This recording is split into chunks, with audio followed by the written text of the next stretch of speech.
सर्वांनी थोडा वेळ व्हिडिओ ओपन करायला हरकत नाही आणि वंदनेमध्ये सहभागी व्हा.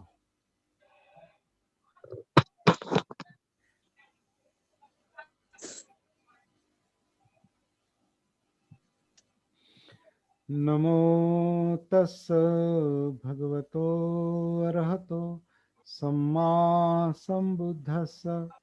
नमो तस् भगवतो अरहतो सम्मा संबुद्धस्स. नमो तस् भगवतो अरहतो सम्मा संबुद्धस्स.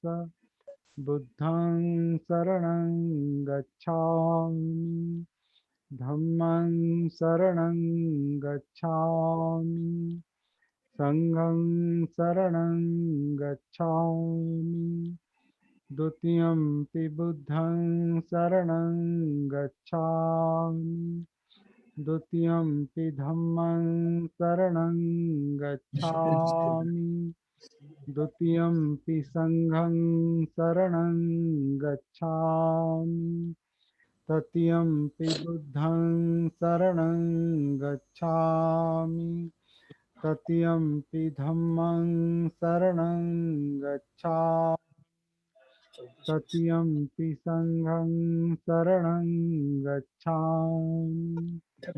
पाणातिपाता वेरमणि सिक्खापदं समादियामि.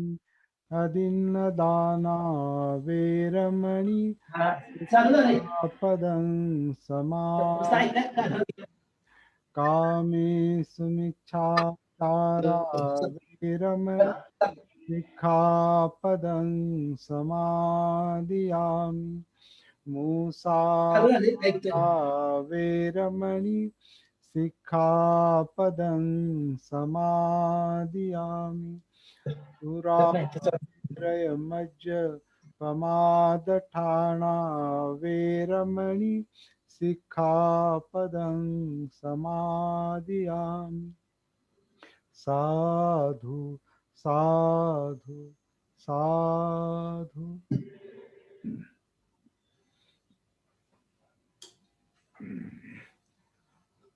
सर्वांना मैत्रीपूर्ण जय भीम.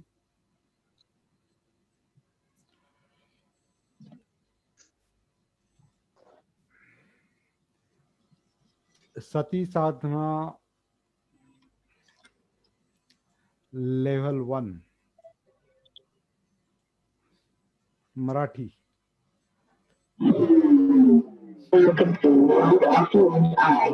कसबे थोडासा हे बंद ठेवा तुमचा. हॅलो. तर सती साधना याचं हे पहिलं सत्र आहे. सती साधनेच्या लेव्हलचे पहिलं सत्र आहे. पहिली लेव्हल, पहिली स्तर. आता ही आपली सुरुवात असल्यामुळे काही शब्द नवीन लोकांसाठी आपल्याला परिचित व्हावेत म्हणून सुरुवातीला काही गोष्टी मी सांगणार आहे आणि त्याच्यानंतर मग आपलं हे सत्र पुढे जाईल. सती म्हणजे जागृती आहे. सती म्हणजे आत्मभान आहे. सती अप्पमाद आहे, ज्याला पालीमध्ये अप्पमाद म्हणतात किंवा अप्रमाद. तर ही सती जागृती याची साधना, याची प्रॅक्टिस म्हणजे सती साधना. आणि या सती साधनेचं जे पहिलं चरण आहे, पहिली स्टेप आहे, पहिली लेव्हल आहे, त्याला आपण ही लेव्हल 1 म्हणतो. तर ही लेव्हल 1 काय आहे याच्या अगोदर आपण सती म्हणजे काय आणि सती का आवश्यक आहे याच्यावर थोडासा विचार करणार आहोत. या ठिकाणी जुने लोक आहेत. जुन्या लोकांना याची कल्पना आहे की आपण सती साधना, जागृतीची साधना का करतो, कशासाठी करतो. परंतु नवीन लोकांसाठी मी हे थोडंसं स्पष्टीकरण करणार आहे.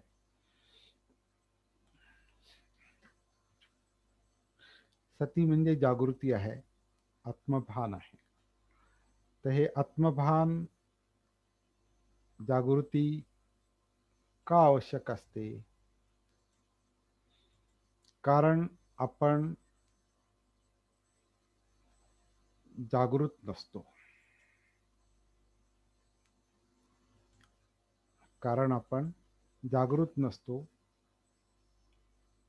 जागृत नसल्यामुळे आपल्याला आपल्या जीवनाची समज फार मोजकी असते, म्हणजे थोडकी असते. मानसशास्त्र पण सांगतं की आपलं मन हे 90% 80% झोपलेलं आहे आणि 10-20% ते जागृत असतं.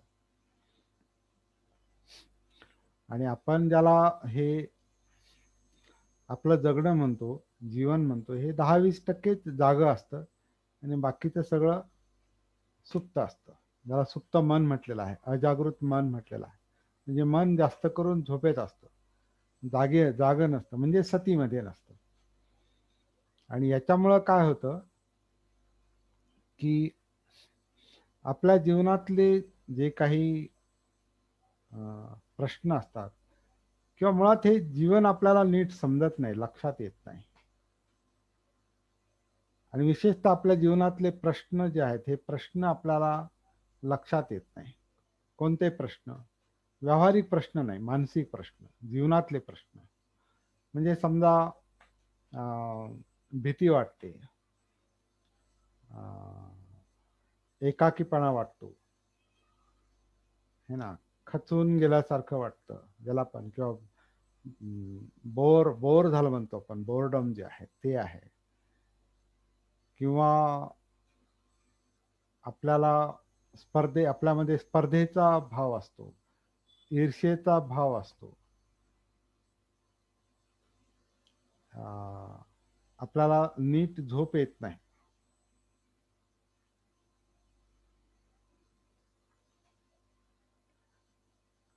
ह्या सगळ्याचा अर्थ एकच आहे की ह्या सगळ्या कारणाने आपलं मन विचलित असतं, गडबडून जातं, घाबरतं, कंप पावतं. त्याला कंप पावतं असं म्हटलं, चित्त कंप पावतं.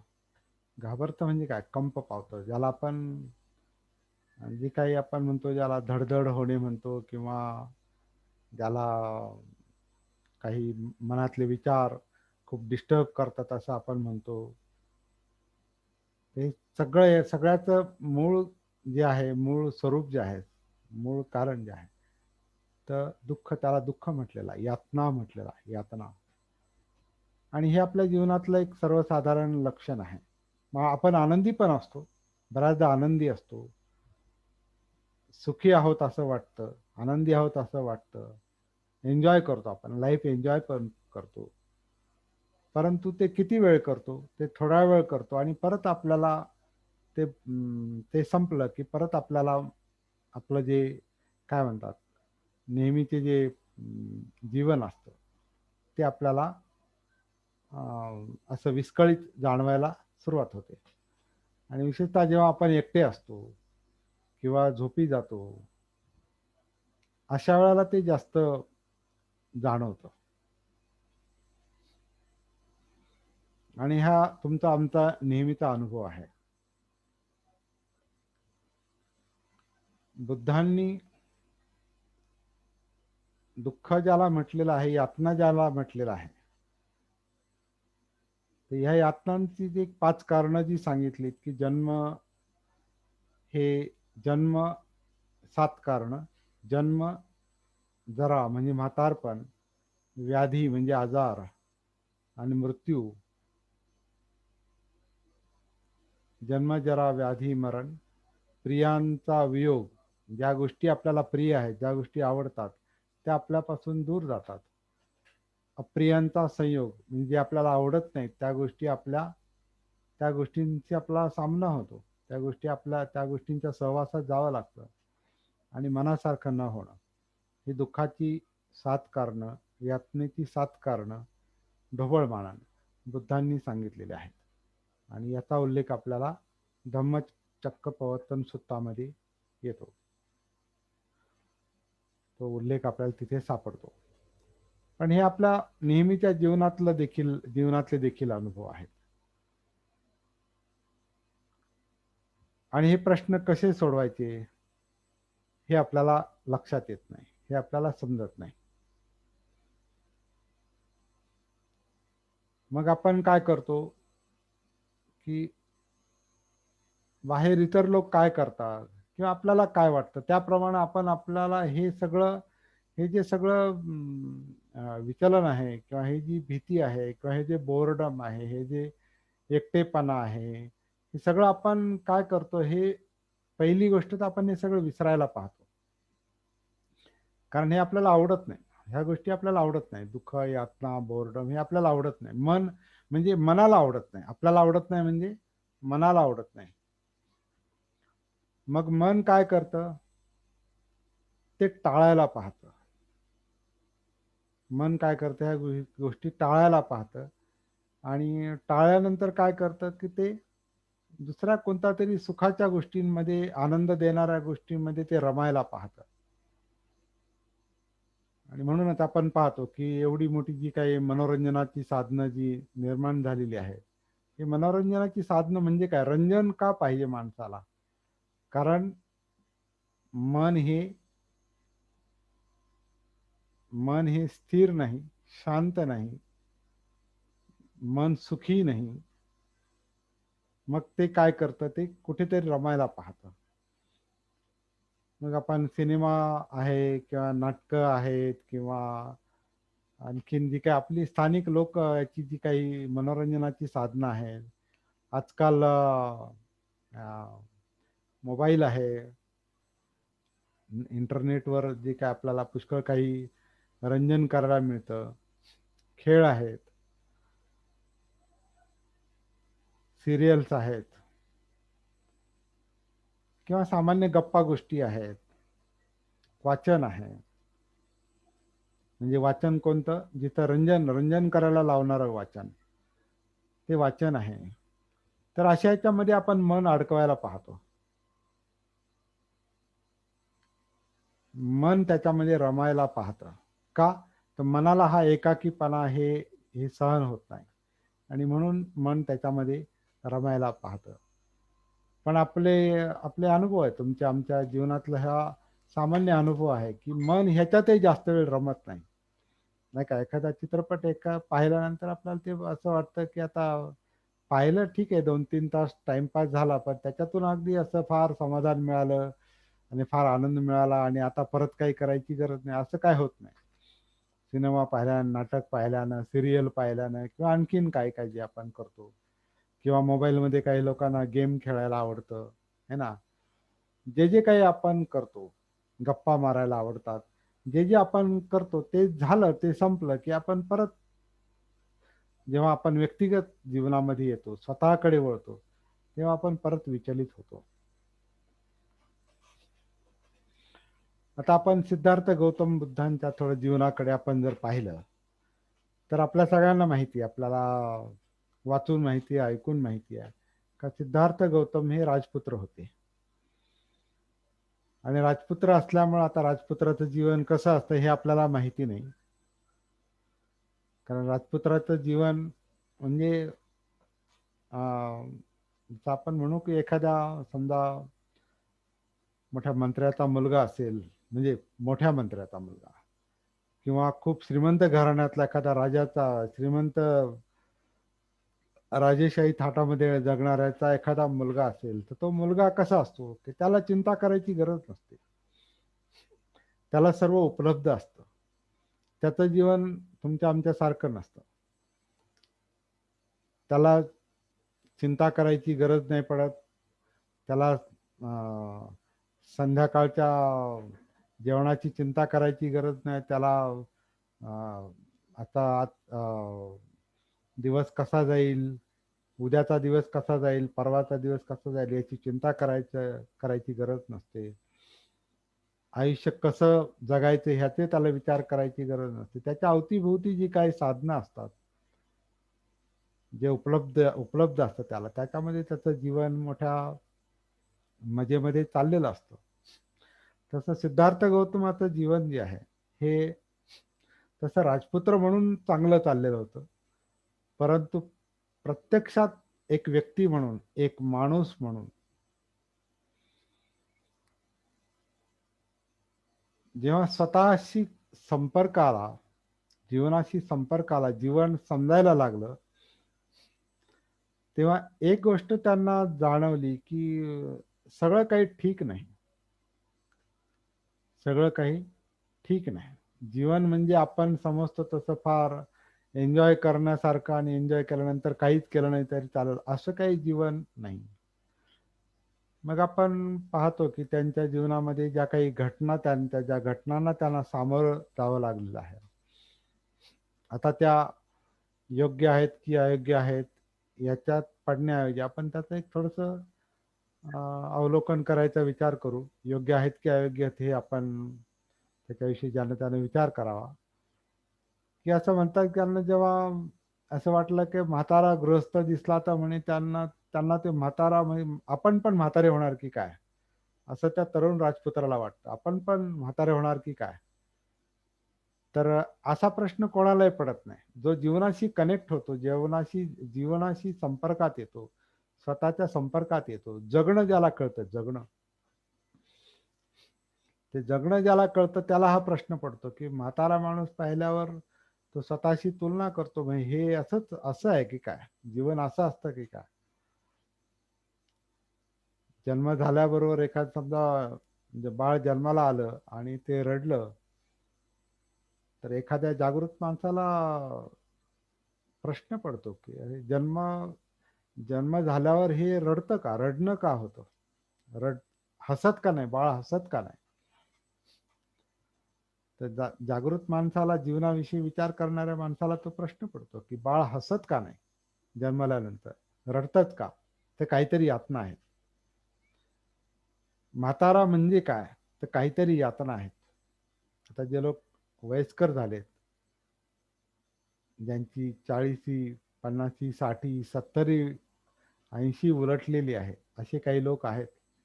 त्यांच्या संपर्कात मी देखील असतो. जे लोक जास्त वयस्कर त्यांच्या संपर्कात मुद्दाम राहिलं पाहिजे. तर त्यांचं जे जगणं आहे तर ते त्यांना जरी काही बाकीचे काही काम नसेल, काही नसेल, अन्नपाणी व्यवस्थित असेल, त्यांना झोपण्याची व्यवस्थित सोय असेल, सगळं आहे, तरी पण त्यांचं म्हणणं असतं सगळं आहे पण काहीतरी दुखतच असतं, काहीतरी कमतरताच आहे, दिसत नाही किंवा ऐकायला येत नाही, जेवण नीट जात नाही, झोप येत नाही, काही हार्टचा प्रॉब्लेम असतो, काही मागचे पुढचे चिंतेचे विषय त्यांना ग्रासतात. असं असं ते म्हातारपण असतं. आमचे वडील आता 90-91च्या दरम्यान 90-91 वयाच्या 90-91 वर्षी ते गेले. 90 पार केली होती त्यांनी. त्यांना जर कोणी विचारलं, गुरुजी, आमचे वडील शिक्षक होते, की गुरुजी तुमचं जीवन कसं काय, म्हणजे तुमचं कसं काय चाललं, असा प्रश्न असायचा, गुरुजी कसं काय चाललंय. तर ते म्हणायचे आता काय चालायचं, म्हणजे म्हातारपण झालं, काही ना काही दुखतच असतंय म्हणे, सगळं व्यवस्थित आहे, घरामध्ये सगळं व्यवस्थित आहे, मला काही त्रास नाही, पण काही ना काही दुखत असतं. तर जीवनाचं हे एक स्वरूप आहे. वय झाल्यानंतर हा एक अनुभव असतो. आणि जेव्हा मृत्यूचं असतं, मृत्यू पाहिल्यानंतर देखील आपण पाहतो की तिथे माणसाची तडफड चाललेली असते आणि बाकीचे लोक त्याच्यामध्ये दुःखी होतात. सध्या आपण पाहतो कोरोनाचं थैमान आहे आणि विचार करायला लावणारी परिस्थिती अलीकडे आजूबाजूला. कालच परवालाच आमच्या शेजारी एक माणूस गेला, 50-60ला असा, 55-60ला असा.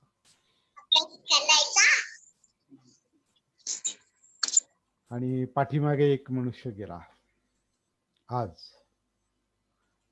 तर विचार करायला लावणारी परिस्थिती आहे कोरोनाची. ही फार गंभीर परिस्थिती आहे.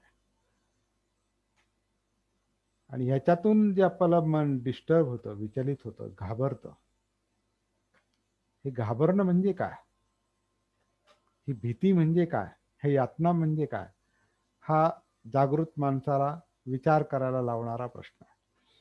असं बुद्धांचं जे काही, सिद्धार्थ गौतमांचं जे काही विचार करण्याची पद्धती होती ती अशा प्रकारची होती की हे जे घडतंय हे काय चाललंय, असं का घडतं, किंवा याचा अर्थ काय, ह्याच्यामुळे जे निर्माण होणारं भय आहे ते भय म्हणजे काय. सगळं व्यवस्थित असलं तरी भय असतंय, असुरक्षितता असते, एकाकीपणा असतो. हे असं का असतं, असा प्रश्न सिद्धार्थ गौतमांसारख्यांना पडतो.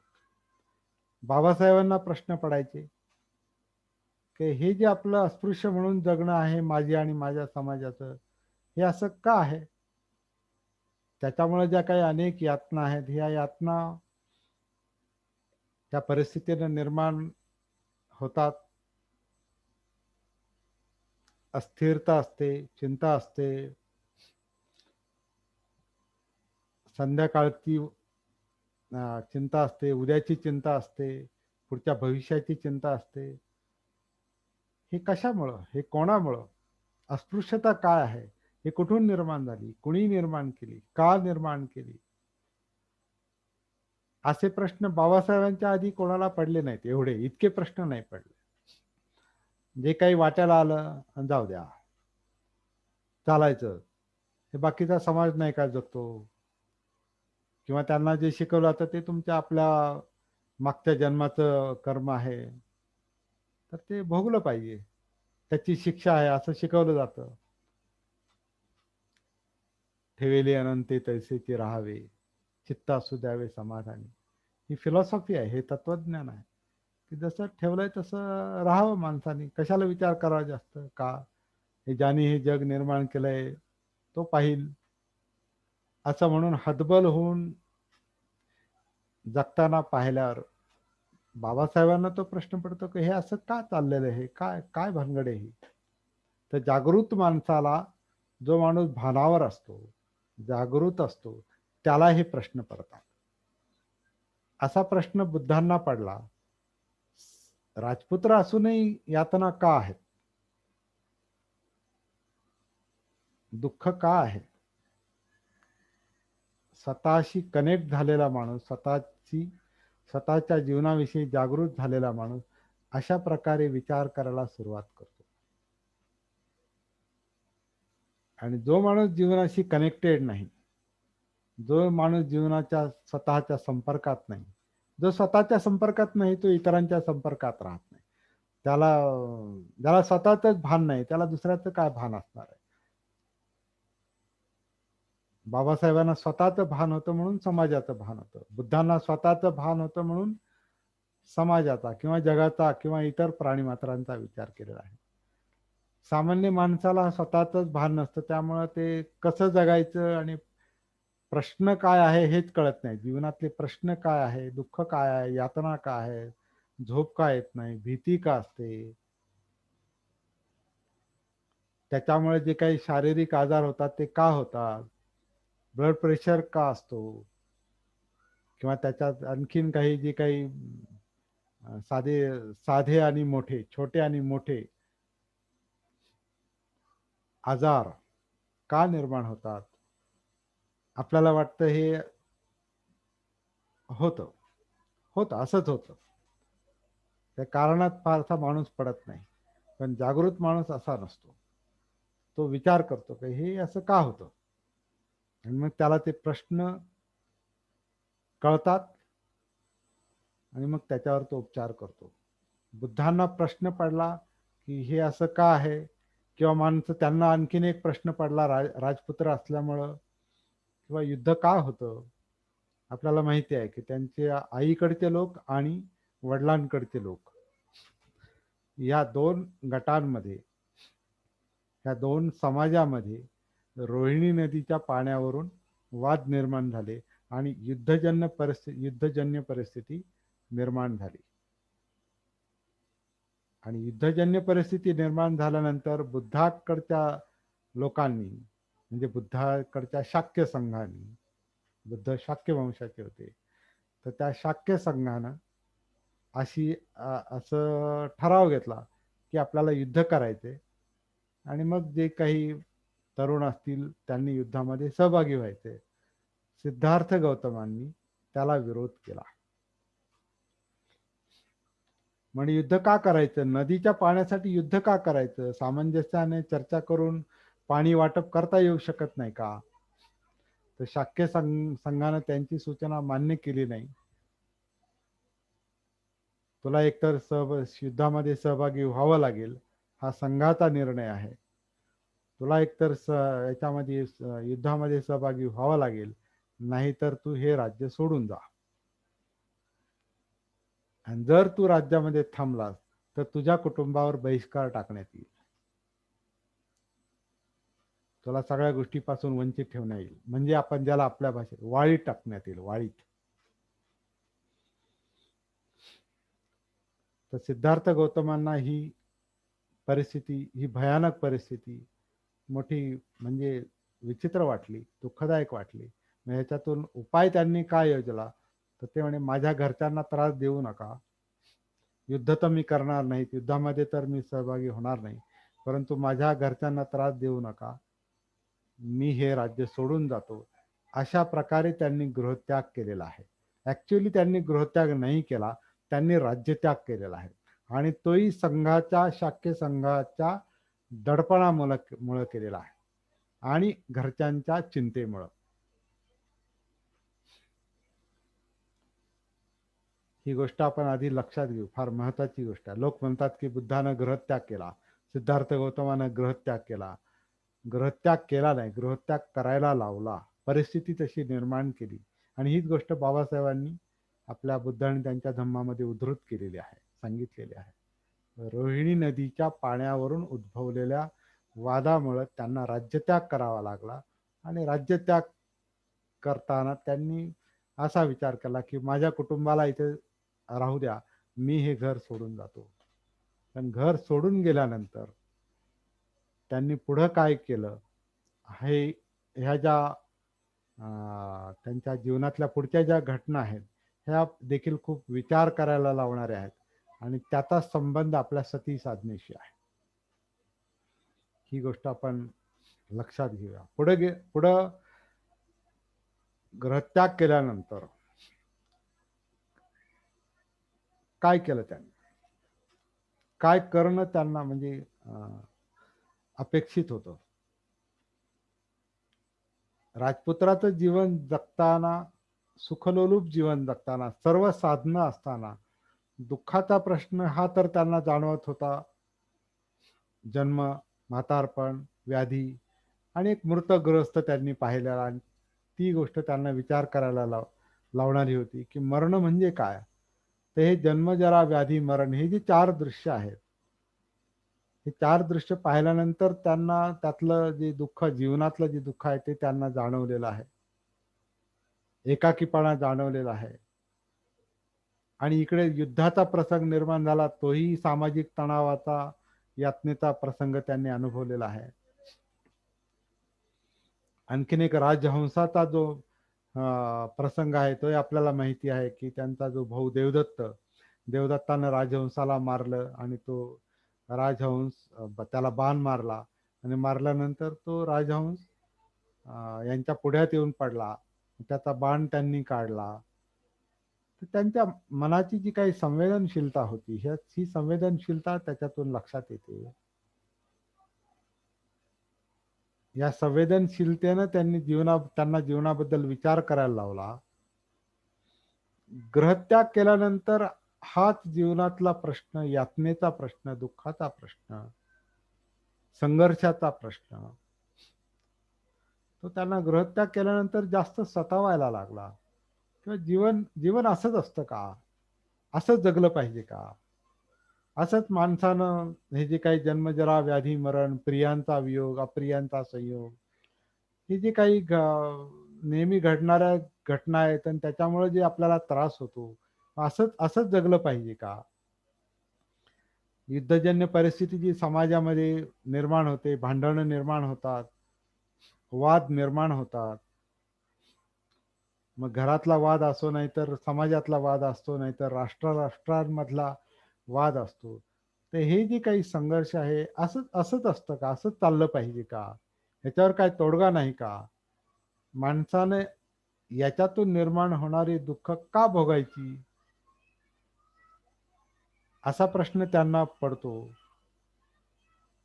याच्यावर, ह्या दुःखावर, दुःख होणं, मन विचलित होणं, डिस्टर्ब होणं म्हणजे काय? विचलित होणं म्हणजे काय? चित्त कंप पावणं म्हणजे काय? ह्या प्रश्नावर त्यांनी विचार करण्याचं ठरवलं आणि याचं उत्तर मी शोधील म्हणून त्यांनी पुढचं जे जीवन आहे हे कामी लावलेलं आहे. मग पुढे काय केलं त्यांनी?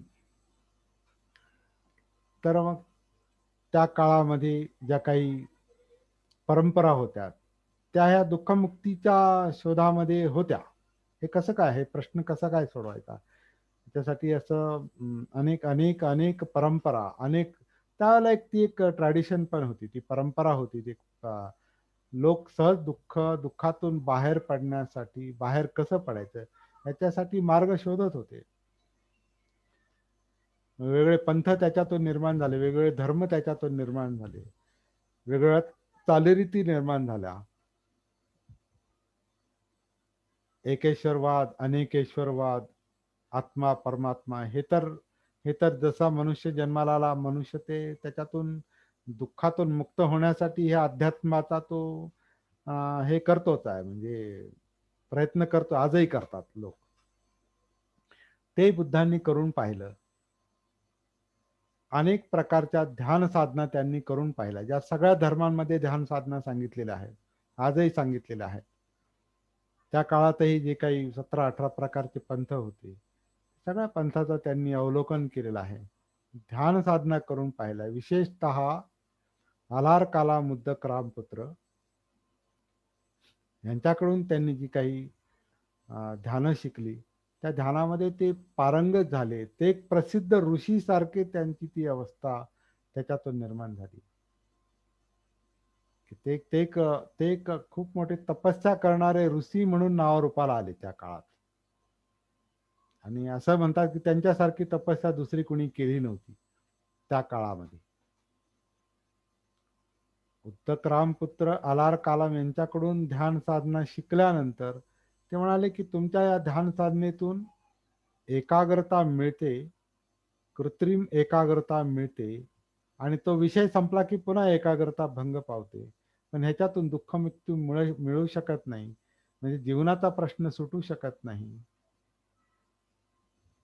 त्यांचे आभार मानून त्यांनी ध्यान साधनेचा त्याग केलेला आहे. ध्यान साधना हा विषय त्यांनी तिथं संपवलेला आहे. मग त्या काळामध्ये आणखीन काही करण्यासारख्या काही गोष्टी होत्या का? तर त्यांनी असं पाहिलं की काही लोक, असे काही ऋषीमुनी होते की ते स्वतःला खूप क्लेश द्यायचे, आत्मक्लेश द्यायचे, खूप त्रास द्यायचे, किंवा ही इंद्रिय, जीवन आणि हे इंद्रिय, हे डोळे, कान, नाक, जीभ, त्वचा आणि ही शरीर, म्हणजे हे मन, हे जर सारखं इच्छेनं आणि तृष्णेनं वखवकलेलं आहे आणि त्याच्या त्या इच्छा पूर्ण झाल्या नाही की त्याला यातना होतात, तर मग ह्या इच्छा आकांक्षा हेच यातनांचं कारण आहे. मग हे इच्छा मारा, ह्या इच्छा दाबून टाका, याला अजून क्लेश द्या, ह्या शरीराला अजून क्लेश द्या. म्हणून त्यांनी आत्मक्लेशाचा ध्यान साधना सोडली आणि आत्मक्लेशाचं ध्यान करायला सुरुवात, त्याच्यावर ध्यान केलं की नाही, अशी इच्छा मनात झाली, नाही खायचं, नाही करायचं ते. खायची इच्छा झाली, नाही खायचं. पाहायची इच्छा झाली, नाही पाहायचं. ऐकायची इच्छा झाली, नाही नाही ऐकायचं. गंध काही घ्यायची इच्छा झाली, नाही करायचं. काही चाखायची इच्छा झाली, नाही करायचं. स्पर्शाची इच्छा झाली, नाही करायचं. मनात काही विचार आले, त्याला दाबून टाकायचा प्रयत्न करा. असं त्यांनी दबाव तंत्र वापरलं स्वतःसाठी. आत्मक्लेशाचं दबाव तंत्र त्यांनी इतक्या इतक्या टोकापर्यंत नेलं की म्हणे दररोज एखादा धान्याचा दाणा खाऊन ते दिवस काढायचे. असे असे पण काही प्रयोग त्यांनी करून पाहिले. पाणी प्यायचं नाही किंवा त्या काळामध्ये पाण्यामध्ये उभं राहून स्वतःला क्लेश द्या किंवा थंडीमध्ये बाहेर बसून ध्यान करा. जंगलामध्ये जिथं गुदमरल्यासारखं तिथं बसून ध्यान करा. त्या काळात केस उपटायचं, एक एक केस उपटून स्वतःला क्लेश द्या. काय काय नसेल केलं त्यात सगळ्याचे सगळे संदर्भ आपल्यापर्यंत आलेले नाहीत. परंतु त्यांनी इतक्या टोकापर्यंत ती आत्मक्लेशाची ध्यान साधना केली, त्रास देण्याची साधना केली, की म्हणे ते त्याच्यातून इतके अशक्त झाले, इतके कृश झाले, की त्यांनी जर पोटाला हात लावला तर पाठीचा कणा त्यांच्या हातात यायचा. इतके ते कृश झाले आणि एक दिवस चक्कर येऊन पडले, घेरी येऊन पडले. मग असं म्हणतात की सुजाता नावाच्या एका बाईनं त्यांना खीर दिली किंवा अन्न दिलं. त्याच्या भोवती काही कथा गुंफलेली आहे, तो भाग आपण बाजूला ठेवू. की अन्न दिलं त्यांना आणि ते अन्न ग्रहण केल्यानंतर ते थोडेसे, तिथं त्यांनी ते अन्न ग्रहण केलं म्हणजे काय, आत्मक्लेशाची तपश्चर्या देखील त्यांनी तिथं थांबवली आणि अन्न घेतलं. आधी ध्यान साधना केली, थांबवलं, आत्मक्लेशाची तपश्चर्या थांबवली, अन्न ग्रहण केलं, शरीरामध्ये थोडीशी हळूहळू ताकद आली आणि मग विचार करायला सुरुवात केली. राजपुत्र असतानाही मी दुःखाचे अनुभव मला आले. सगळं काही उपलब्ध असताना ध्यान साधना केली तरी मला दुःखमुक्तीचा अनुभव आला नाही. त्याच्या पुढे जाऊन आत्मक्लेश मी केले, स्वतःला इतक्या यातना दिल्या, म्हणजे मरण यातना दिल्या, मृत्यू जवळ येऊन ठेपला होता, तिथे दुःखमुक्ती नाही. मग दुःखमुक्ती आहे कुठं? दुःखमुक्ती आहे की नाही? काय दुःखातच जन्माला यायचं आणि दुःखातच मरायचं आणि हीच परंपरा पुढे चालू राहणार का? तर एक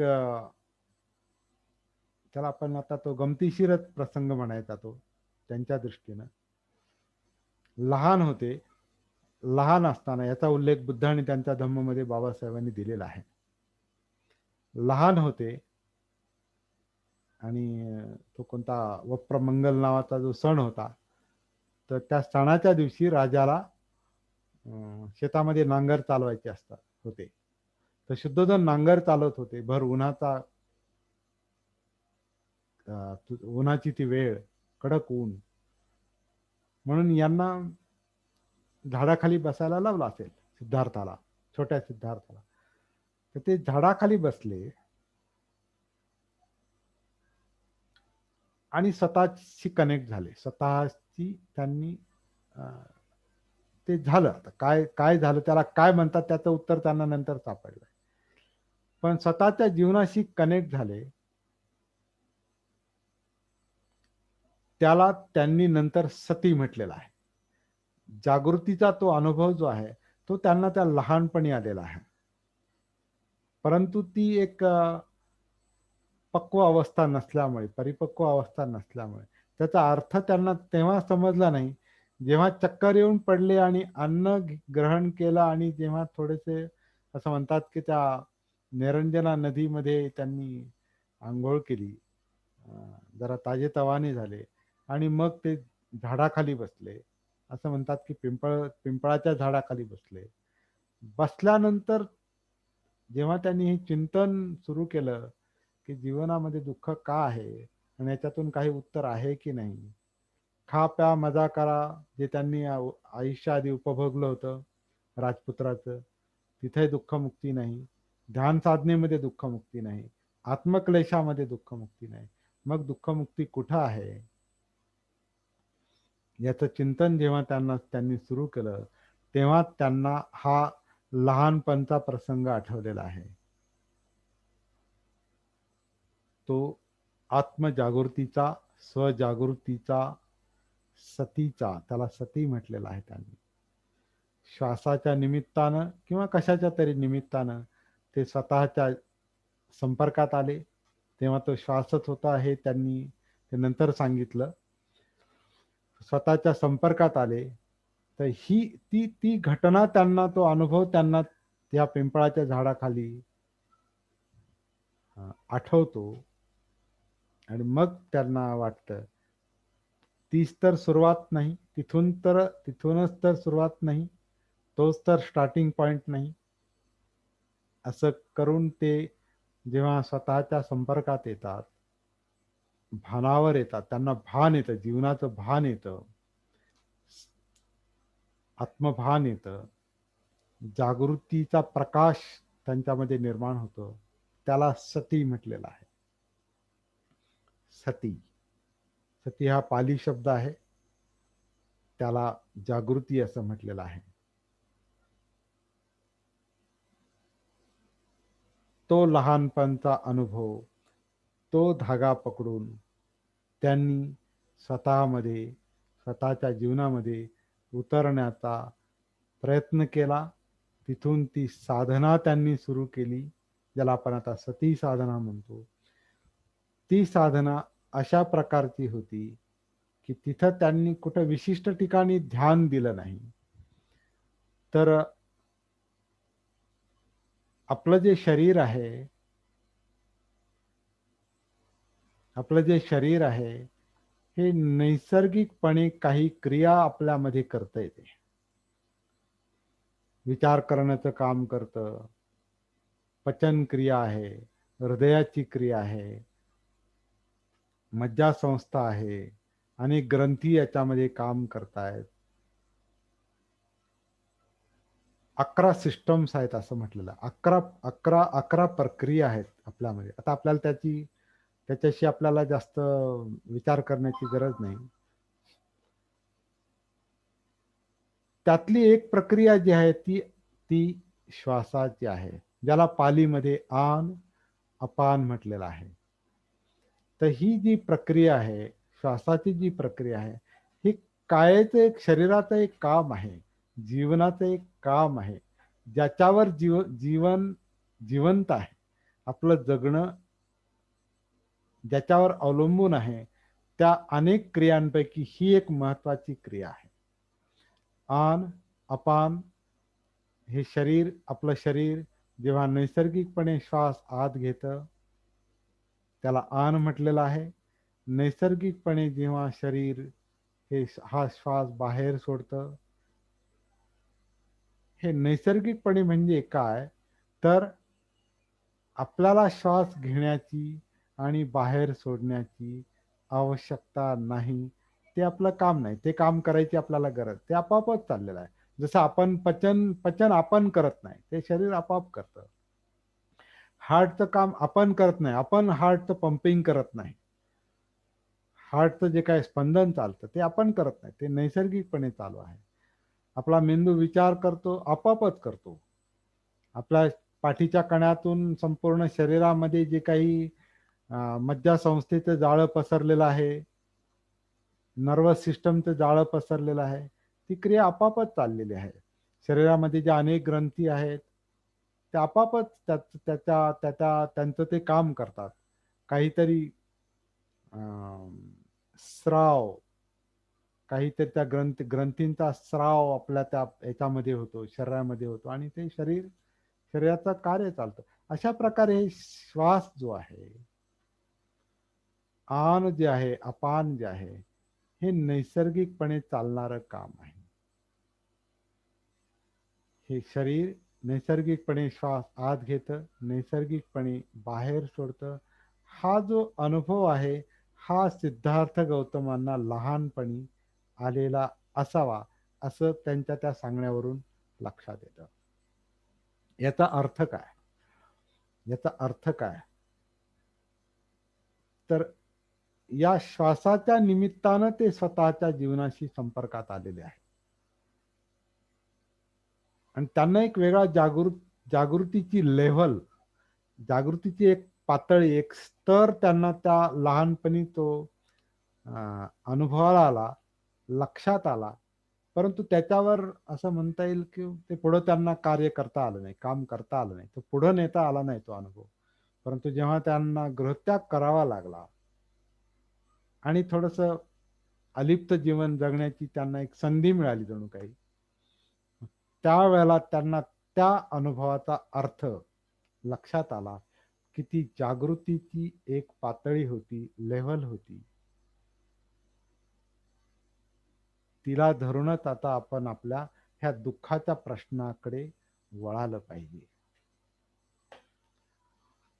आणि इथून पुढं त्यांना जे काही पुढच्या 40 दिवसामध्ये त्या पिंपळाच्या झाडाखाली सापडलं, लक्षात आलं, जागृतीची लेव्हल 1, 2, 3, 4 ज्या काही पातळ्या त्यांना मिळाल्या, डेव्हलपमेंट जी काही झाली जागृतीची, विकास जो झाला, त्याच्यातून त्यांना जीवनातला दुःखाचा प्रश्न पण लक्षात आला की दुःख काय आहे, त्याचं कारण काय आहे. तिथं त्याचं निवारण पण त्यांना करता आलं, ज्याला बुद्धत्व म्हटलेलं आहे, ज्याला निब्बाण म्हटलेलं आहे. तो दुःखमुक्तीचा अनुभव त्यांना त्याच ठिकाणी आला. आणि तो कसा आला, तो मार्ग त्यांना त्या ठिकाणी सापडला, ज्याला आपण धम्म म्हणतो. तो मार्ग त्यांना त्या ठिकाणी सापडला. 40 दिवसामध्ये हे सगळं काम झालं. म्हणून आपण मागची 40 दिवसाची त्या स्मरणार्थ ठेवली होती. असं याचा अर्थ असा नाही की आपल्याला 40 दिवसात ते तसं मिळेल. कारण बुद्धांची जी पूर्वतयारी होती, सिद्धार्थ गौतमाच्या काळातलीच, तरुण वयातच त्यांची जी पूर्वतयारी होती ती आपली नसल्यामुळे आपल्याला 40 दिवसात ते मिळणार नाही, हे आपल्याला माहिती आहे.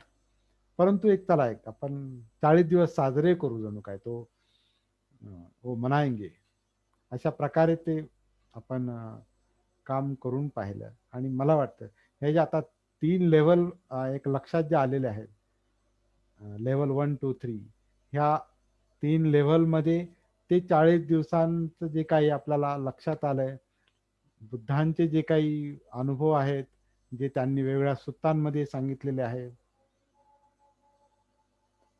याचं आपण अवलोकन करणार आहोत. त्यातली ही पहिली लेवल आहे. आणि पहिली लेवल मी आपल्याशी खरं म्हणजे बोलून टाकलेली, सांगून टाकलेली, ती श्वासाची लेवल आहे, श्वासाची पातळी आहे. हे शरीर श्वास घेतं, शरीर श्वास सोडतं आणि हे शरीर जागृत होतं, शरीराला जाग येते. आणि मग जीवनाचे धर्म समजतात, जीवनाचा धम्म समजतो, जागृतीला धम्म दिसतात, जागृत कायेला धम्म दिसतात. म्हणून बुद्धांनी असं म्हटलंय, धम्मं कायेन पश्यति. सत्य जे आहे, जीवन जे आहे, दुःख का आहे, दुःखाचं कारण काय आहे, त्याचं निवारण कसं होईल, निब्बाण कसं होईल, त्याचा मार्ग काय, हा जो धम्माचा विषय आहे तो त्या जागृतीला समजतो, सतीला समजतो. हा शोध बुद्धांना त्या 40 दिवसात लागला. त्याची सुरुवात लहानपणी झाली, पण त्याचं पूर्णत्व ह्या 40 दिवसात झालं. ते नेमकं काय झालं, सगळ्याच्या सगळ्या गोष्टी आपल्या समोर नाहीत, त्रिपिटकात पण नाहीत, कुठे एकत्रित नाहीत. अशा 40 दिवस काय केलं त्यांनी नेमकं, त्यांचा जो दुःखमुक्तीचा अनुभव आहे तो जेव्हा त्यांनी इतरांना सांगायला सुरुवात केली, पुढचे 45 वर्ष त्यांनी तेच काम केलं. 35व्या वर्षी दुःखमुक्ती मिळाली. बुद्ध तो 35व्या वर्षी मिळालं. बुद्ध तो 35व्या वर्षी मिळालं. आणि पुढच्या 45 वर्ष त्यांनी तो दुःखमुक्तीचा, निब्बाणाचा अनुभव लोकांना त्यांचे त्यांचे प्रश्न लक्षात घेऊन एकेकाला जेव्हा सांगायला सुरुवात केली, त्यांनी त्यावेळेला जे काही सांगितलं त्याच्यातून सुत्त सूत्र निर्माण झालेली आहेत. जे सूत्र आपण हजारो सूत्र पाहतो त्रिपिटकामध्ये, ते सूत्र म्हणजे बुद्धांनी समोरच्या व्यक्तीच्या प्रश्नाला धरून त्याच्यातून बाहेर कसं पडायचं, यातनेतून बाहेर कसं पडायचं. मग ते किसा गौतमीची एकुलता एक मुलगा गेल्यामुळे असलेली तिची असुरक्षितता असो, भीती असो, की आता कसं होणार. तिच्या म्हणजे एकुलता एक मुलगा होता आणि एकुलता एक आधार होता. आता काय होणार माझं, म्हणून ती वेडीपिसी झाली. कोण आहे आता माझं, कसं जीवन जगणार, कसं कसं होणार. म्हणून ती डेड बॉडी, ती प्रेत ती सोडत नव्हती. तिथं बुद्धांनी तिला काय सांगितलं,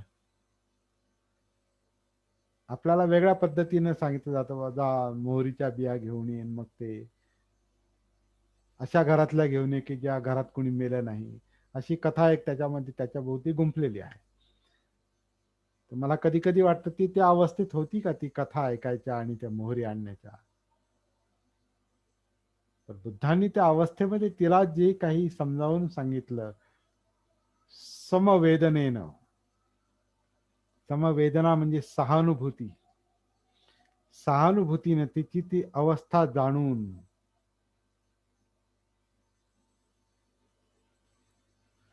तिची ती अवस्था जाणून. सर तुम्हाला जायचं तर जाऊ शकता, गडिरे सर, त्यांना जायचं एका कार्यक्रमाला. तर किसा गौतमीची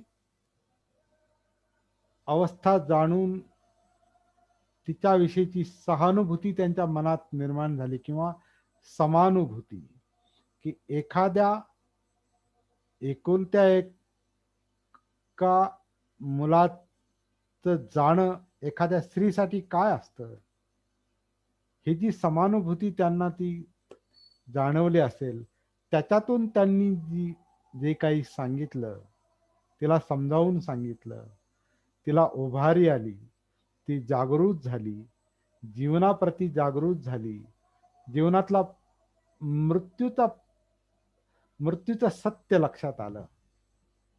जे काही सांगितलं त्याच्यातून मृत्यूचं सत्य लक्षात आलं. अरे हे असंच आहे, जीवन हे असंच आहे. मृत्यू का येतो, कारण जन्म घेतला, जन्म झाला.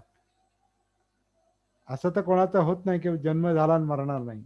अशी एकही गोष्ट नाही जीवनामध्ये, एकही एकही घटना नाही, एकही अवस्था नाही, एकही प्राणी नाही, एकही झाड नाही, एकही अणुरेणू नाही, असं काहीच नाही की जे निर्माण झाले आणि त्याला अंत नाही. सब्बे संखारा अनिच्छाती. आणि मग लक्षात आलंय हे जर लक्षात येण्यासाठी बुद्धांनी किसा गौतमीला काय सांगितलं हे आपण त्याचा अंदाज लावू शकत नाही. पण जे काही सांगितलं, जसं काही सांगितलं, ज्या भाषेत सांगितलं, तिने ती डेड बॉडी सोडून दिलेली आहे. तिनं तो मृतदेह सोडून दिला, स्वतः जंगलात नेऊन तिनं सोडून दिला. त्याच्यातून ते सूत्र तयार झालं किसा गौतमीचं. असंच अंगुलीमालाचं देखील आहे. आता त्यांना काही अनापान सती वगैरे हे असं सांगितलं नसणार, हे तर स्पष्ट आहे. कारण किसा गौतमी अनापान सती हे श्वास ऐकण्याच्या मनस्थितीत नव्हती. अंगुलीमाल एक दरोडेखोर होता, माणसांची बोटं तोडायचा आणि ते त्याची माळ गळ्यात घालायचा, म्हणून अंगुलीमाल, उंगली म्हणजे अंगुली, बोटांची माळ गळ्यात घालायचा.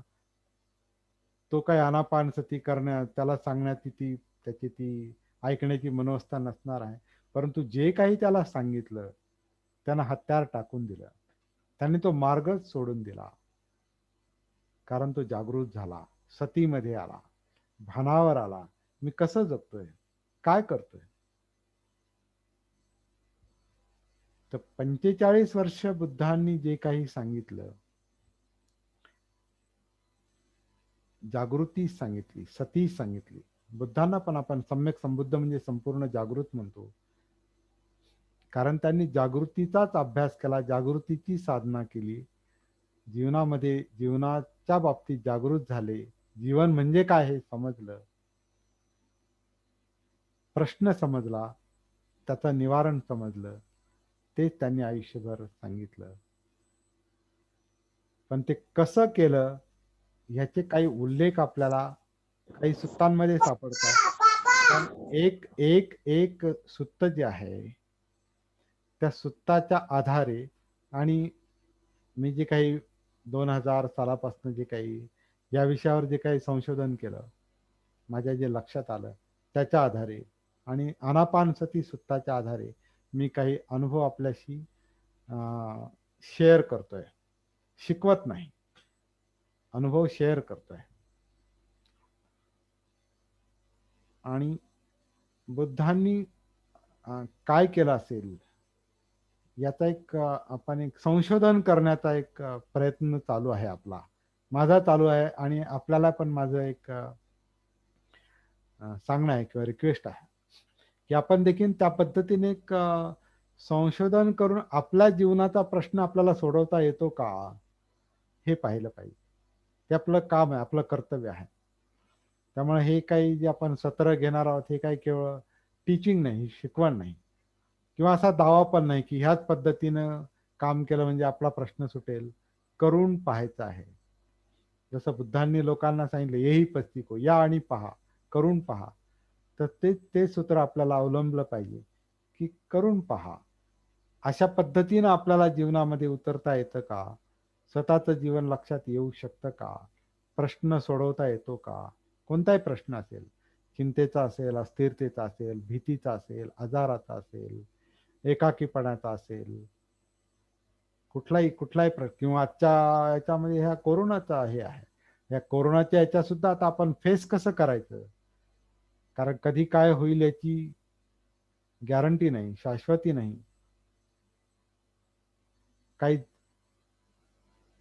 होणार नाही अशी आशा ही चांगली गोष्ट आहे.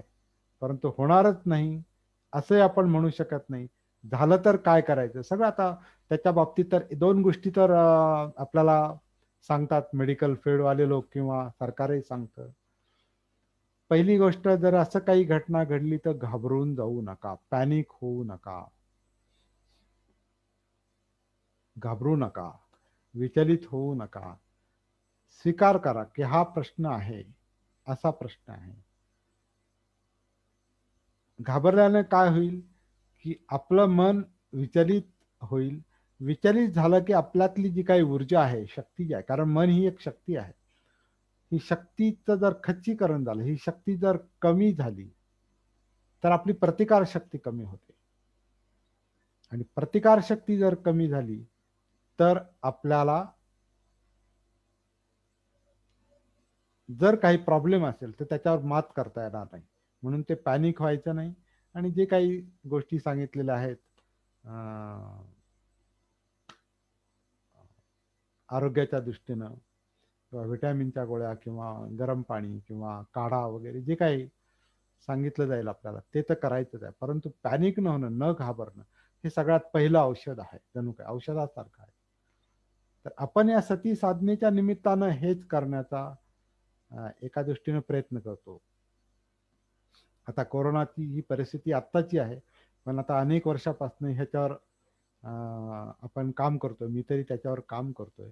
आणि ते आत्ता मला गेल्या वर्षभरामध्ये त्याची एक शहानिशा पण झाली. म्हणजे एक ते एक त्याचा व्हेरिफाय पण केलं. कारण गेल्या वर्षी आमच्या मॅडमला जे काही कोरोनाची बाधा झाली होती, तर ह्या साधनेमुळे त्यांना त्याचा फायदा झाला. आणि घरामध्ये जी परिस्थिती निर्माण झाली त्याच्यामध्ये या साधनेचा मला देखील एक फायदा झाला. तर कसं आहे, ही ही हे सतीची जी जागृतीची जी साधना आहे याचा एक फायदा हा आपली भीती कमी होण्यामध्ये, मग आपलं मन स्थिर आणि शांत होण्यामध्ये होतो. म्हणजे पॅनिक अवस्था जी आहे, विचलित अवस्था जी आहे ती त्याच्यामुळे कमी होईल. आणि निर्भयता एक येईल. आणि प्रश्न जो आहे तो स्वीकारण्याची गरज आहे की अशी परिस्थिती आहे, नाही नाही तसं नको, आणि ते आपल्याकडं नको, नाही नाही तर तसं नको व्हायला पाहिजे. हे आता सगळ्या जगभरामध्ये जर ही परिस्थिती निर्माण झालेली आहे तर याला फेस कसं करायचं ते आपण पाहिलं पाहिजे. दुःखमुक्तीचा पण मुद्दा असाच आहे, यातनेचा मुद्दा असाच आहे की आपल्याला जर काही यातना असतील, काही प्रश्न असेल, काही दुःख असेल, काही भीती असेल, तर असं बुद्धांनी असं म्हटलेलं की त्याला सामोरे जा. जागृतीपूर्वक जर त्याला आपण सामोरे गेलो तर काय होईल, ते काय आहे हे समजेल. आणि त्याला जर आपण टाळून दुसरीकडे लक्ष दिलं, रंजनामध्ये अडकलो, मनोरंजनामध्ये अडकलो, खेळामध्ये अडकलो, ध्यानामध्ये अडकलो, आता आत्मक्लेश तर आपण करणार नाही, परंतु आणखीन काय दुसरा त्रास दिला स्वतःला, तसं करण्याऐवजी हे काय काय आहे नेमकं, काय विचलन का आहे, डिस्टर्बन्स का आहे, याच्याकडे वळालं पाहिजे. हे डिस्टर्बन्स कुठं आहे? मनामध्ये आहे. मन कुठे आहे? ह्या शरीरामध्ये आहे. आणि म्हणून शरीराच्या संपर्कात येण्याचे धम्मं कायेन पश्यति म्हणजे काय, हे जे काही चाललेलं आहे आपल्या शरीरामध्ये, याच्यामध्ये जे सुख दुःख आहे, यातला दुःखाचा प्रश्न फार म्हणजे अनाकलनीय आहे, म्हणजे कळत नाही तो. पण तो कसा कळेल? त्याच्या संपर्कात गेलं तर, कायेच्या आधारे दुःखाच्या संपर्कात गेलं तर, यातने मनाच्या संपर्कात गेलं तर हे कायेमध्ये कसं उतरायचं, कायेविषयीची जागृती कशी निर्माण करायची, याच्यासाठी हे पहिली लेव्हल आहे सती साधनेची. पहिली पायरी आहे, पहिला स्तर आहे की आपल्याला आपल्या श्वासाच्या आधारे आपल्या कायेच्या संपर्कात जाता आलं पाहिजे. आणि ते खरं म्हणजे खूप सोपं आणि सरळ काम आहे. बुद्धांनी असं काहीच सांगितलं नाही की जे त्याला फार मोठं काहीतरी ज्ञान पाहिजे, खूप वाचन पाहिजे, खूप काहीतरी पुण्य पाहिजे. नाही, समज पाहिजे. आणि ती समज, ती दृष्टी, ती अंतर्दृष्टी जागृतीने येते, जाग झाल्यामुळे ते. जिथं आपण आपल्या जीवनाविषयी जागे नाहीत किंवा जीवन आपल्याला समजत नाही, ते का समजत नाही? कारण आपण त्याच्याशी कनेक्टेड नाही, कारण त्याच्यामुळे म्हणजे आपण जागे नाही. 80% 90% आपण अजागृत आहोत, कळत नाही मनात विचार काय चाललेत, भावना काय आहेत, डिस्टर्बन्स का आहे, दुःख का आहे, आनंद का आहे, हे पण कळत नाही. आनंद का होतो माणसाला, आनंदाचा आणि दुःखाचा काय संबंध आहे, काहीच आपल्याला लक्षात येत नाही, कारण आपण संपर्कात नाही. तर हा संपर्क, स्वतःशी संपर्क आधी प्रस्थापित झाला पाहिजे. आणि तो संबंध प्रस्थापित होणं ही फार सोपी आणि सरळ गोष्ट आहे. करायला अवघड आहे, समजायला सोपी आहे. आणि अजून आधीच खूप घाबरून जायचं ना, काहीतरी वेगळं काम आहे. वेगळं काही नाही, जे आपण आतापर्यंत केलं नाही ते करायचा प्रयत्न करायचा. आतापर्यंत आपण खूप बाहेर भटकत होतो, तर ते तर आपल्याला व्यवहार तर आपल्याला सांभाळावाच लागणार आहे. परंतु स्वतःला विसरून व्यवहार सांभाळण्याऐवजी स्वतःचं भान ठेवून, जागृत होऊन, जागृत राहून जीवनाचा प्रश्न समजावून घ्यायचा आहे आणि तो सोडवायचा आहे. त्याच्यासाठी शरीराच्या आधारे जीवनाच्या संपर्कात यायचं आहे. आणि त्याच्यासाठी ही पहिली लेवल, जागृतीची पहिली लेवल, सतीची पहिली पातळी आपण शिकणार आहोत. आणि ती आहे आनापान सतीची पातळी. आन, जसं मगाशी सांगितलं, जेव्हा शरीर श्वास नैसर्गिकपणे आत घेतं त्याला आन म्हटलेलं आहे, किंवा आणखीन सोप्या भाषेत मी त्याला काया आन म्हणतो, कारण ही कायाच आन करते. काया अपान करते. अपान म्हणजे बाहेर पडणारा श्वास. काया अपान करते, काया आन करते. तर हे जे काम चाललेलं आहे, आत्ता चाललेलं आहे, या क्षणी चाललेलं आहे, वर्तमानाचीच सती जागृती ठेवायची आहे. त्यातलं एक काम म्हणजे हे श्वासाची सती ठेवायची आहे. आन सती, अपान सती म्हणजे श्वासाची जागृती, उच्छ्वासाची जागृती, काया आन सती, काया अपान सती. आणि हे या क्षणी चाललेलं आहे, नैसर्गिकपणे चाललेलं आहे. आपल्याला श्वास मुद्दाम घेण्याची, मुद्दाम सोडण्याची गरज नाही. आनापान करणं हे आपलं काम नाही, ते शरीर आपोआप करते, जीवन आपोआप करते. हे जे नैसर्गिकपणे चाललेलं आहे त्याचं भान, त्याची सती, हे आपलं पहिलं मुख्य काम आहे. त्यानं काय होईल, त्या श्वासाच्या आधारे, त्या श्वास मार्गाच्या आधारे त्याची जाणीव ठेवता ठेवता, जागृती ठेवता ठेवता आपण स्वतःमध्ये उतरू. तर आता काय होतंय ते थोडंसं पाहायचा आपण प्रयत्न करूया. डायरेक्ट इथेच आत्ताच या क्षणी प्रत्येकानं पाहायचं आहे काय चाललंय. शरीर श्वास आत घेतंय, बाहेर सोडतं, म्हणजे काय होतं नेमकं, काय चाललंय इथे. खरं म्हणजे काहीच करायची गरज नाही, फक्त बसा, शांत बसा, काहीच करू नका. न करणं अवघड आहे, काहीतरी करत राहणं सोपं आहे. काही एक करू नका, फक्त बसा आणि पहा की शरीर, आपलं शरीर कसं श्वास आत घेतं. श्वास बाहेरून आत येत नाही, आतून घेतला जातो. श्वास बाहेरून ढकलला जात नाही, आतून घेतला जातो. म्हणून श्वास आत येतो. काय होतं पोटामध्ये, छातीमध्ये, घशामध्ये, नाकामध्ये. पोटापासून सुरुवात करूया. काय करते शरीर.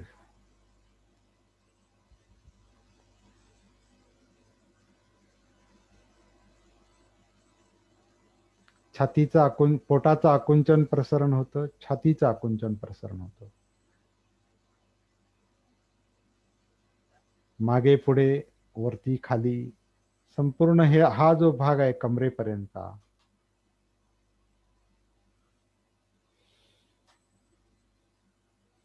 आन अपान होतं. खांदे देखील हलतात, पोट देखील हलतं, छाती देखील हलते, पाठ देखील हलते. तर हा संपूर्ण भाग जो आहे हा आनापान करतो.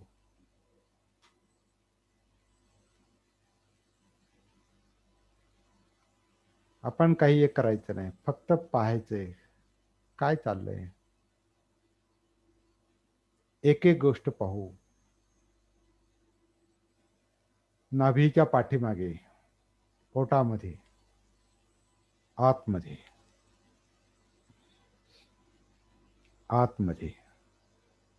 आपण पाण्याचा घोट घेतला कसा आतमध्ये जातो, तसं आतमध्ये, नाभीच्या पाठीमागे एक श्वासपटल नावाचा एक जो काही पडदा आहे, जो छाती आणि पोटाचं विभाजन करतो, तो मध्ये एक पडदा असतो, त्याला श्वासपटल म्हटलेला आहे. तर तो खालीवर होतो. त्याची जी काही पोझिशन आहे ती कशी आहे ती स्वतःच अनुभवायचं आहे, ते सांगता येणार नाही, पण सर्वसाधारणपणे तो खालीवर होतो. म्हणजे श्वासपटल जो आकुंचन प्रसरण पावतो,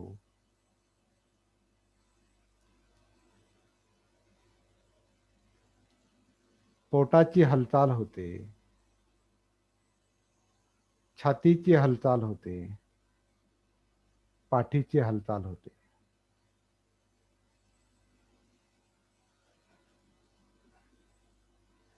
जेव्हा श्वासपटल खाली जातो, पोकळी निर्माण होते.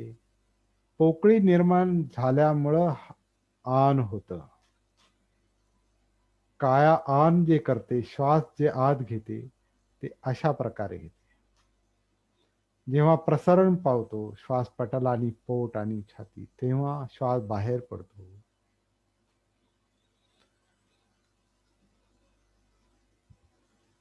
नैसर्गिकपणे चालू आहे.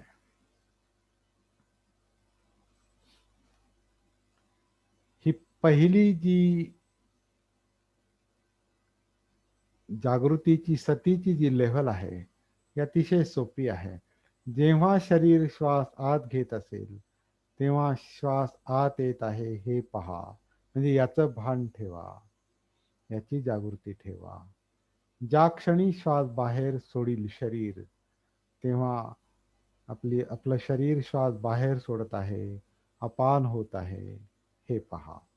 या क्षणी आत्ता जे काही होतं ते पाहायचं आहे. असं करील तसं करील असं नाही.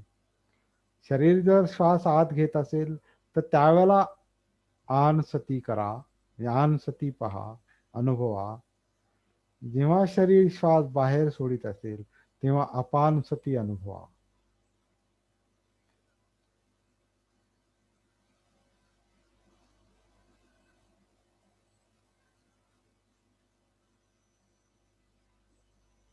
तर ही आन सती, अपान सती, श्वासाची ही जी जागृती आहे हे पाहता पाहता आपण आपल्या शरीराच्या आतमध्ये स्वतःच्या संपर्कात येतो, आपोआप येतो.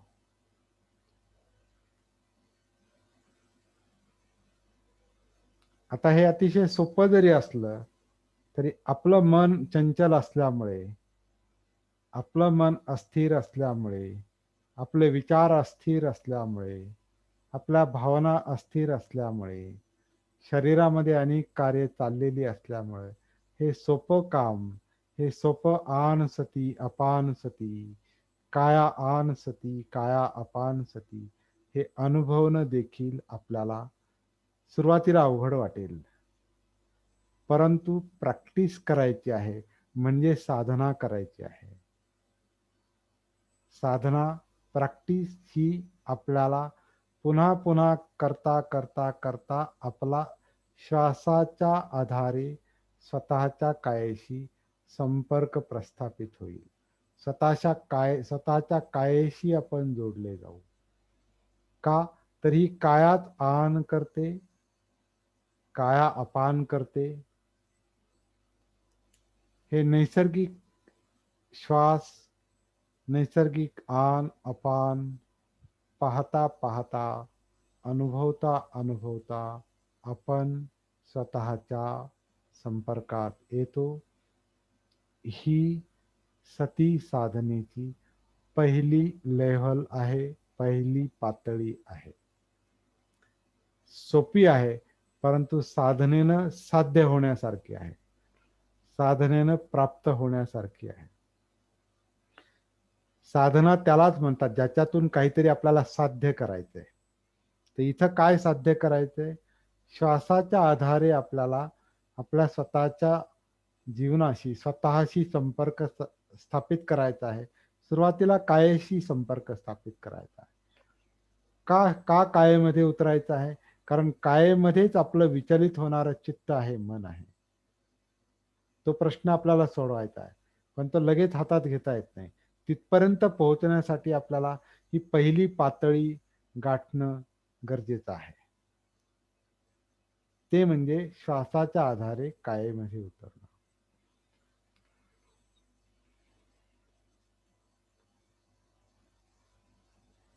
आणि इथं काहीच करायचं नाही. जे नैसर्गिकपणे आपलं शरीर श्वास आत घेतं, पोटाच्या द्वारे, छातीच्या आधारे, ते पाहायचं आहे. कशा प्रकारे श्वास आत घेतं, कशा प्रकारे श्वास बाहेर सोडतं. त्या निमित्तानं आपली कायेमध्ये जी हालचाल चाललेली आहे, मुवमेंट चाललेली आहे, ती मुवमेंट, ती हालचाल हा जागृतीचा विषय आहे. फक्त श्वासाची हवा नव्हे, तर टप्प्याटप्प्यानं, सहजतेनं, श्वासाची ओढाताण न करता, मुद्दाम श्वास घ्यायचा नाही, सोडायचा नाही, त्याला नैसर्गिकपणे येऊ द्यायचा आहे, नैसर्गिकपणे बाहेर पडू द्यायचा आहे.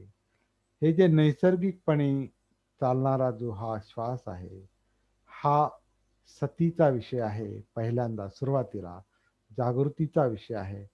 कदाचित हीच अवस्था सिद्धार्थ गौतमांना त्या झाडाखाली आलेली असावी असा एक कयास आपल्याला बांधता येऊ शकतो. लहानपणी तो जो ते जे त्यांना जीवनाशी त्यांचा जो संपर्क प्रस्थापित झाला आणि एक एक ऊर्जा त्यांना मिळाली त्याच्यातून ऊर्जा मिळते. कारण जेव्हा आपण स्वतःच्या संपर्कात येतो, एक आतली ऊर्जा आपल्याला जाणवते. कारण आपण जिवंत आहोत ना, हे शरीर जिवंत आहे म्हणजे जिवंतपणा जाणवतो. जिवंतपणा म्हणजे ऊर्जा आहे. हे जिवंतपणा म्हणजे चित्त आहे. हे जिवंतपणा म्हणजे मन आहे किंवा सायन्सच्या भाषेत ही नर्वस सिस्टम आहे, मज्जा संस्था आहे. जो जिवंतपणा आहे तो जिवंतपणा जाणवतो. तर तो अनुभवण्याचा आपल्याला प्रयत्न करायचा आहे, म्हणून कायेमध्ये उतरायचं आहे. तर पहिल्या पातळीवर आपल्याला हा प्रयोग, हा अनुभव घ्यायचा आहे, ही साधना करायची आहे. सती साधना, जागृतीच्या साधनेची ही पहिली लेव्हल आहे, पहिला स्तर आहे, पहिली पातळी आहे.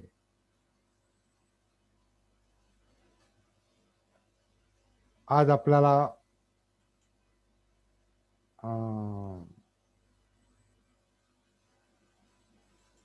इतकं माहिती असणं मला वाटतं पुरेसं आहे. पुढे प्रत्येक रविवारी आपण या अनुभवांवर प्रकाश टाकत टाकत पुढे जाणार आहोत. पहिल्या रविवारी सती साधने पहिल्या शनिवारी मराठीमध्ये प्रत्येक शनिवारी 6 ते 8 किंवा 7:30 जे काही वेळ आपल्याला लागेल तो 6 ते 7:30 किंवा 8 पर्यंत आपण याच पहिल्या पातळीवर आपण विचार करणार, प्रॅक्टिस करणार, विचार करणार, प्रॅक्टिस करणार. परंतु या शनिवारपासून पुढच्या शनिवारपर्यंत, आता पुढचा शनिवार म्हणजे सेकंड लेव्हल, दुसरी पातळी, सतीची दुसरी पातळी. परंतु त्या पातळीचा जास्त विचार करण्याची आणि त्याच्यात काय असेल याचा विचार करण्याची गरज नाही. जर पहिली पातळी आपल्याला जमली, दुसरी आपोआप सुरू होणार आहे. आणि दुसरी संपली की तिसऱ्या शनिवारची पातळी, तिसरी पातळी आपोआप सुरू होणार आहे. हे आपल्याला नंतर लक्षात येणार आहे. जे जुने लोक आहेत त्यांना हे माहिती आहे. ज्यांनी 40 सत्र केलेली आहेत किंवा मराठीची 35 सत्र केलेली आहेत, त्यांना हे माहिती आहे की हे काय आहे. परंतु त्याचाही मागचा जास्त विचार करण्याची गरज नाही. सध्या आपण एवढंच लक्षात घेऊ की ह्या पहिल्या लेव्हलमध्ये, पहिल्या पातळीमध्ये आपण केवळ नैसर्गिकपणे शरीर श्वास कसं आत घेतं, कसं बाहेर सोडतं, ह्याचा अनुभव घेण्याचा प्रयत्न करायचा आहे. आणि त्याची चिंता करत बसायची गरज नाही. असा अनुभव आला पाहिजे, तसा अनुभव आला पाहिजे, जसं आहे तसं. एखाद्या गोष्टीचं निरीक्षण आपण कसं करतो? निरीक्षण करताना आपण काहीच करत नाही. जे समोर आहे, जे दिसतं ते आपण फक्त शांतपणे पाहतो किंवा काही ऐकायचं असेल तर शांतपणे ऐकतो. तसंच हे सतीनं आपण, जागृतीनं आपण काय करायचं आहे की हे शरीर श्वास कसा आत घेतं, कसा बाहेर सोडतं, ते तो नैसर्गिक श्वास तो नैसर्गिक श्वास अनुभवण्याचा प्रयत्न करायचा आहे. फक्त एकच गोष्ट, एकच खबरदारी या ठिकाणी घ्यायची आहे की मुद्दाम श्वास आत घ्यायचा नाही, मुद्दाम श्वास बाहेर सोडायचा नाही. नैसर्गिकपणे शरीर जसं श्वास आत घेतं तो श्वास पाहायचा आहे, म्हणजे आन पाहायचा आहे. नैसर्गिकपणे शरीर अपान करत आहे, श्वास बाहेर सोडत आहे, तो नैसर्गिक श्वास म्हणजे अपान पाहायचा आहे. नैसर्गिक काया आन, नैसर्गिक काया अपान. नैसर्गिक याला मी आणखीन एक बुद्धांनी वापरलेला शब्द इथं आपल्यासाठी सांगतो. त्याला आपण अनात्म श्वास म्हणतो. अनात्म. अनात्म म्हणजे मी नाही, सेल्फ, नॉट सेल्फ, मी नाही. म्हणजे मी श्वास घेत नाही, मी श्वास सोडत नाही, म्हणजे अनात्म आन, म्हणजे अनात्म अपान. अनात्म काया आन, अनात्म काया अपान. हीच आपली ती पहिली पातळी आहे सती साधनेची. आजच्या पुरतं एवढं पुरेसं आहे असं मला वाटतं. आता पुढच्या शनिवारपर्यंत आपण स्वतःच ही साधना करण्याचा प्रयत्न करायचा आहे. जर समजा लक्षात आलं नाही तर आता हा व्हिडिओ जो आहे हा रेकॉर्ड होतोय. हा व्हिडिओ जर तुम्ही ऐकला तर कदाचित हे परत याचं तुम्हाला रिपिटेशन तुम्हाला होईल ऐकण्याचं आणि त्याप्रमाणे प्रॅक्टिस करण्याचा आपण प्रयत्न करायचा आहे. परंतु ह्याच्यावर जास्त अवलंबून राहण्यापेक्षा स्वतःच श्वासाची जी क्रिया आहे, जे शरीर करतंय, श्वासाची जी गती आहे, श्वासाची जी हालचाल आहे, त्या हालचालीबरोबर जागृतीपूर्वक एकरूप होण्याचा प्रयत्न करायचा आहे. त्याच्याशी एकरूप होण्याचा प्रयत्न करायचा आहे. श्वास जेव्हा आत येत असेल, शरीर जेव्हा श्वास आत घेत असेल तर त्याचं भान, त्याची जागृती, त्याची सती. जेव्हा शरीर श्वास बाहेर सोडित असेल त्याची सती. एवढंच काम या आठवड्यामध्ये आपण करण्याचा जर प्रयत्न केला तर आपण पुढच्या ज्या दुसऱ्या लेव्हलमध्ये जाणार आहोत सती साधनेच्या, त्याची आपल्याला काहीशी कल्पना तुम्हालाच येऊ शकते. तर या ठिकाणी मी थांबतो आणि काही प्रश्न याच्याविषयी असतील तर तुम्ही विचारू शकता. थोड्या वेळासाठी मी हा जो व्हिडिओ आहे हा पॉज करतो. एक गोष्ट आणखीन लक्षात घेऊया की काहींच्या मनात हा प्रश्न आला असेल की केव्हा बसायचं, कसं करायचं. तर ह्याला काही आपण बंधन ठेवण्याची आवश्यकता नाही. तुम्हाला जिथं शांतपणे बसता येत असेल अशा ठिकाणी बसा. खुर्चीवर बसा, जसं आत्ता बसलेलो आहोत आपण किंवा मी बसलेलो आहोत किंवा आता कसबे सर खुर्चीवर बसलेले मला दिसतात. साध्या बैठकीमध्ये बसा, खुर्चीवर बसा, फक्त पाठ सरळ ठेवा, मान सरळ ठेवा आणि नैसर्गिकपणे जो श्वास आत येत आहे, बाहेर पडत आहे, शरीर श्वास आत घेत आहे, बाहेर पडत आहे, एवढंच पाहण्याचा प्रयत्न करायचा आहे. जमलं नाही तर स्वतःवर जबरदस्ती करायची नाही. पुन्हा नंतर बसा. जमलं नाही तर चिंता करू नका, जमेल. कारण ही प्रॅक्टिस आहे. जसं आपण सायकल शिकतो, गाडी शिकतो. गाडी किंवा सायकल किंवा फोर व्हीलर आपल्याला लगेच येत नाही. त्याच्यासाठी वेळ द्यावा लागतो. तोल सांभाळण्यासाठी वेळ द्यावा लागतो. सगळं गाडीचे जे फंक्शन शिकण्यासाठी वेळ द्यावा लागतो. साधनेला पण वेळ देण्याची गरज आहे. स्वतःच्या जीवनाशी कनेक्ट होण्यासाठी आपल्याला वेळ देण्याची गरज आहे. म्हणून जमलं नाही तर घाबरून जाण्याची गरज नाही, विचलित होण्याची आवश्यकता नाही. प्रॅक्टिस करत राहणं, साधना करत राहणं आणि जे जे सापडेल ते स्वीकारा. नाही सापडलं तर चिंता करू नका. आपण त्याच्यावर चर्चा करू शकतो, फोनवर बोलू शकतो. मध्ये आधी कधी आपल्याला वाटलं तर आपण पुन्हा झूमवर चर्चेसाठी येऊ शकतो, समोरासमोर किंवा फोनवर आपण मला विचारू शकता. किंवा आता इथे काही सिनियर लोक बसलेले आहेत ज्यांना ही साधना माहिती आहे, प्रॅक्टिस माहिती आहे. त्यांच्याशी पण आपण चर्चा करू शकता, माझ्याशी बोलू शकता. 2-4 लोकांना असं वाटत असेल की आपण झूमवर आम्ही एकत्र यावं अशी इच्छा आहे, तर आपण वेळ काढून एखादा तास आपण त्याच्यासाठी बसू शकतो. तर बसायचं कसं हे अगदी सोपं आहे. साधी बैठक ठेवा. खूप काही त्याच्याविषयी विचार करू नका. फक्त पाठ सरळ ठेवा, मान सरळ ठेवा. जर तुम्हाला डोळे बंद करायची इच्छा असेल तर बंद करा. अर्धे उघडे ठेवायचे असतील तर अर्धे उघडे ठेवा. आणि दुसरी गोष्ट, फक्त ही काही 40 मिनिटं, 50 मिनिटं, तासभर बसण्याची गोष्ट नाही. ही निरंतर जेव्हा तुम्हाला इच्छा होईल तेव्हा स्वतःशी कनेक्ट होण्याचा प्रयत्न करा. ही स्वतःशी कनेक्टिव्हिटी आहे, स्वतःच्या संपर्कात येणं आहे. जे आपण एरवी करत नाही. आपण नेहमी इंद्रियांमुळे बाहेर भटकत असतो. डोळे, कान, नाक, जीभ, त्वचा आपल्या इच्छा आकांक्षा आपल्याला बाहेर व्यस्त ठेवतात. इथे आपण मुद्दाम जाणीवपूर्वक, स्मृतीपूर्वक, जागृतीपूर्वक स्वतःच्या संपर्कात येण्याचा प्रयत्न करायचा आहे. एखाद्या शांत जागी बसा, शक्यतो सुरुवातीला. नंतर आपल्याला ते करायची गरज नाही. नंतर आपल्याला जेव्हा जमेल, स्वतःशी कनेक्ट होणं जमेल, तेव्हा तुम्ही अगदी मार्केटमध्ये असाल, व्यस्त ठिकाणी असाल, तरी स्वतःला विसरणार नाही.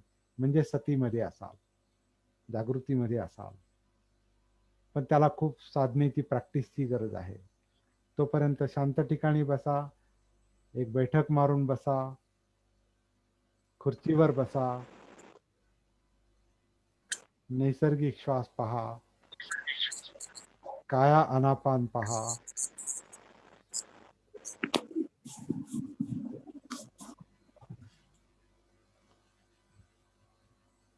जमलं नाही तर चिंता करू नका. जमेल याच्यावर विश्वास ठेवा आणि दररोज किंवा जेव्हा जेव्हा वेळ मिळेल तेव्हा तेव्हा प्रॅक्टिस, साधना करत राहा, सती साधना करत राहा.